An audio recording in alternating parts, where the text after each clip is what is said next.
नमस्कार दोस्तों अभी आप लोग थंबनेल देखे हैं जी, बिल्कुल सही है। मैं आप लोगों को बताने जा रहा हूं देश में जितने सीनियर सिटीजन हैं। पहले सीनियर सिटीजन कौन होते हैं वो जान लेते हैं।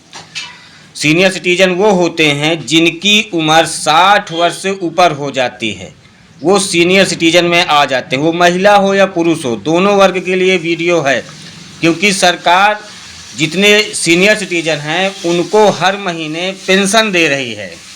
और ये जो पेंशन दी जा रही है पूरे भारतवर्ष में लागू है। शायद कोई एक आध स्टेट हो कि वहाँ पे लागू ना हो, पर इसमें एक रीज़न ये फंसता है कि जो ये पेंशन इस समय प्रेजेंट टाइम पे दिया जा रहा है, मिल रहा है, आप लोगों को भी मिल रहा होगा, नहीं अगर नहीं मिल रहा तो आप लोगों के आस पड़ोस मिल रहा होगा। और ये पेंशन आपको 10,000 रुपये प्रति माह तक मिलेगा।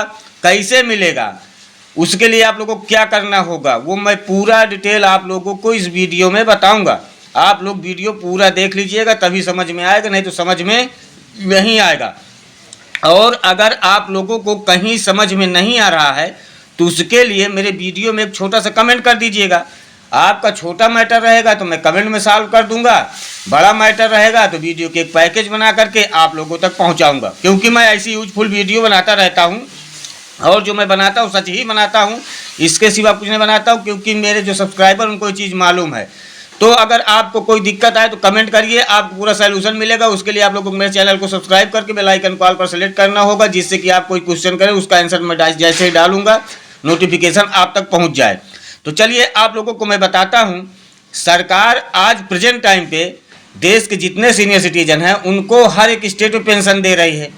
पर एक कमी ये है कि किसी को स्टेट पे 1100 है तो कहीं पे 2000 है, तो कहीं पे 3000 है, कहीं पे 500 है, कहीं पे 700 है, कहीं पे 600 है, ऐसे करके दिया जा रहा है। अब इसमें एक सवाल ये उठता है कि कहीं अगर 1100 है, 500 है, 700 है, 2000 है, तो कोई सीनियर सिटीजन है तो वो इतने में खाना खा लेगा, कपड़ा पहन लेगा, दवा करा लेगा और अपने खर्च वाहन कर लेगा। ये क्या संभव है? तो इसका आंसर यही निकलता है कि बिल्कुल संभव नहीं है। उसके लिए सरकार को जो अगर खर्च दे रही है, जैसे कोई सीनियर सिटीजन है उसके आगे पीछे कोई नहीं है, न उसके पास रहने के लिए घर है न कुछ है, तो उसके लिए अगर सरकार व्यवस्था कर रही है तो ये जो पेंशन दी जा रही है 1000, 2000, 500, 700, तो ये पर्याप्त नहीं है। क्योंकि आज की जो महंगाई है किसी से छिपी हुई नहीं है। सरकार को चाहिए कि हर एक स्टेट में जितने सीनियर सिटीजन हैं जो निम्न वर्ग आय से आ रहे हैं, मतलब कि पहले से सरकारी नौकरी में नहीं है, उनका कोई किसी प्रकार का पेंशन ना मिल रहा हो, क्योंकि पेंशन एक ही प्रकार की मिलती है, हर एक प्रकार की पेंशन नहीं मिलती है। तो जो निम्न वर्ग आय से आ रहे हैं, जो मतलब कि इनकम टैक्स ना भर रहे हों, उनके लिए सरकार को चाहिए हर महीने पेंशन की जो व्यवस्था करके रखी हुई है उसको 10,000 से कम नहीं देना चाहिए, बल्कि मैं तो कहता हूँ 15 तक दिया जाए। नहीं तो 10,000 रुपये आज के समय जो चल रहा है महंगाई का, 10,000 रुपये बहुत ज़रूरी है। और जब 10,000 रुपये प्रति माह सरकार पेंशन कर देगी तभी जा कर के सीनियर सिटीजनों की अवस्था चेंज हो सकती है। अन्यथा जो सीनियर सिटीजन हैं जिनके आगे पीछे कोई किसी प्रकार का देखभाल करने वाला नहीं है, अगर उनको 1000, 500, 1500, 2000 की पेंशन मिलेगी तो उसका कोई फ़ायदा नहीं है। मैं तो कहता हूँ उसे भी बंद कर दिया जाए, क्योंकि अगर कोई इंसान भूखा ही सोना है तो पूर्ण रूप से भूखा सोएगा तो अगले दिन वो अपना कुछ जुगाड़ करेगा। और 2000 रुपये आप दे दिए, 1500 दे दिए, वो लज्जा बस कहीं कुछ मांग करके भी नहीं खा सकता है और अपना सम्मान बचाना चाहता है और सम्मान उसका बच भी नहीं रहा है। तो ये जो पेंशन दी जाती है बुजुर्गों को इसलिए दी जाती है कि वो सम्मान सहित अपना जीवन यापन कर सकें। और जब सम्मान के सहित वो अपना जीवन यापन नहीं कर सकते हैं तो ये झूठ का ढिढोरा पीटने से कोई मतलब नहीं निकल रहा है। इसके लिए उचित है कि आप हर एक सीनियर सिटीजन को जो ऐसी अवस्था में हैं कि अपनी देखभाल करने के योग्य नहीं है, उनको 10,000 रुपये प्रति माह का पेंशन दिया जाए।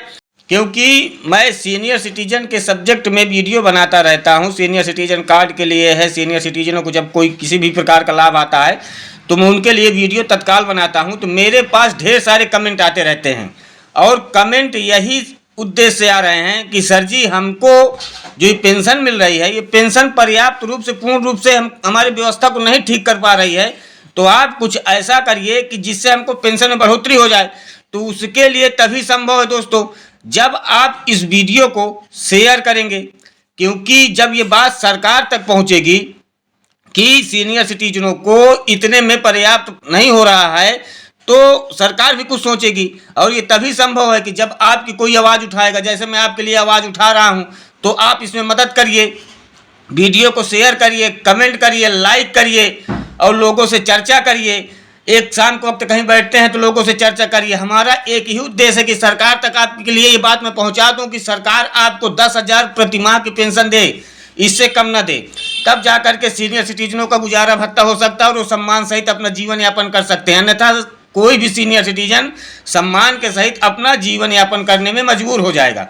और अगर वो मजबूर रहेगा, ऐसे ही करते रहेंगे, तो सरकार आपकी सुनने वाली नहीं है। सरकार मुद्दे तो उठाते हैं लोग बाग, पर वो सरकार तक नहीं पहुंचते। जैसे मैंने मुद्दा उठाया है, अगर आप लोग इसकी मदद करेंगे, वीडियो को शेयर करेंगे, तो आप लोगों को भी बेनिफिट मिलेगा। अब मेन बात मैं आप लोगों को बताने जा रहा हूं कि पेंशन लेने के लिए आपको क्या करना पड़ेगा। तो पेंशन लेने के लिए सबसे पहले अगर सरकारी कोई भी नियम आता है, उसको लेने के लिए आपके पास डॉक्यूमेंट्स होना जरूरी है। डॉक्यूमेंट्स में आपको इसमें लग रहा है Aadhaar card, PAN card, voter ID अगर आपके पास है तो सही है, नहीं तो बैंक अकाउंट और एक फॉर्म आता है, वो फॉर्म को आपको भरना है और 2 फोटो भी चाहिए। उसको फॉर्म के साथ पूरा संलग्न कर दीजिएगा। उसमें जो भी क्राइटेरिया मांग रहा है, खासकर जो बैंक डिटेल आप लोग देंगे, तो बैंक डिटेल बिल्कुल सही होना चाहिए। उसमें मतलब जैसे जो अकाउंट नंबर है वो अकाउंट नंबर बिल्कुल सही होना चाहिए, IFSC कोड नंबर सही होना चाहिए, आपका मोबाइल नंबर सही होना चाहिए। क्योंकि अगर कोई किसी भी प्रकार की त्रुटि पाई जाती है तो सबसे पहले आपके मोबाइल पर आपको संदेश दिया जाएगा या फ़ोन आएगा, तो आप जा कर के वो त्रुटि को सही कर सकते हैं।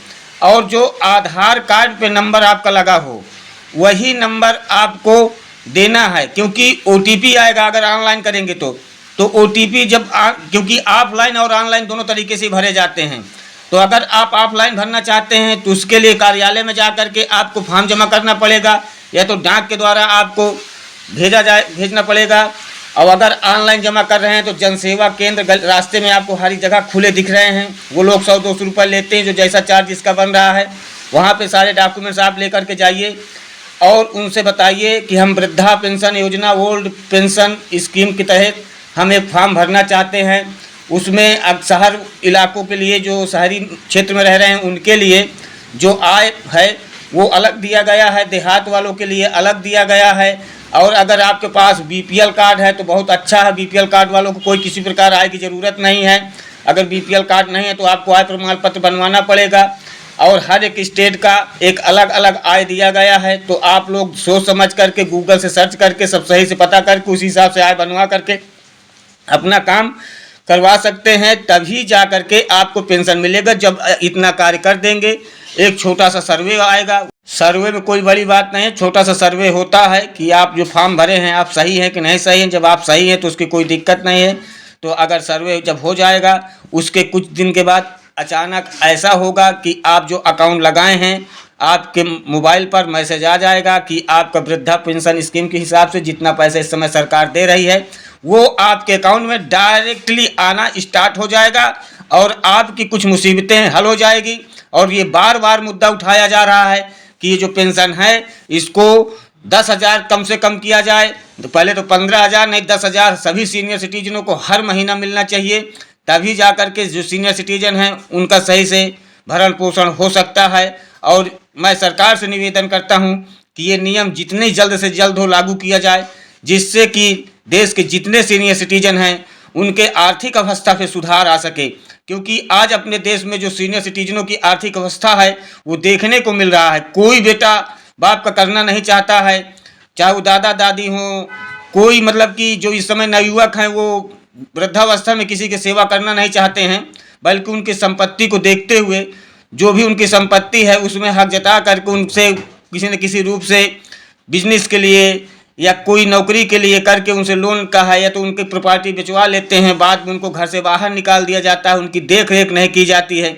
इन सब चीज़ों को देखते हुए सरकार को एक सख्त कदम उठाने की आवश्यकता है कि जिनकी निम्न वर्ग आय है, जो किसी प्रकार से संपन्न नहीं है उनको 10,000 प्रति माह कम से कम पेंशन दी जाए, जिससे कि सभी सीनियर सिटीजनों को भरण पोषण अच्छे तरीके से हो सके। और दोस्तों आशा करता हूँ कि वीडियो आप लोगों को बहुत अच्छी लगी होगी। अच्छी लगी हो तो कमेंट करिएगा, शेयर करिएगा। धन्यवाद।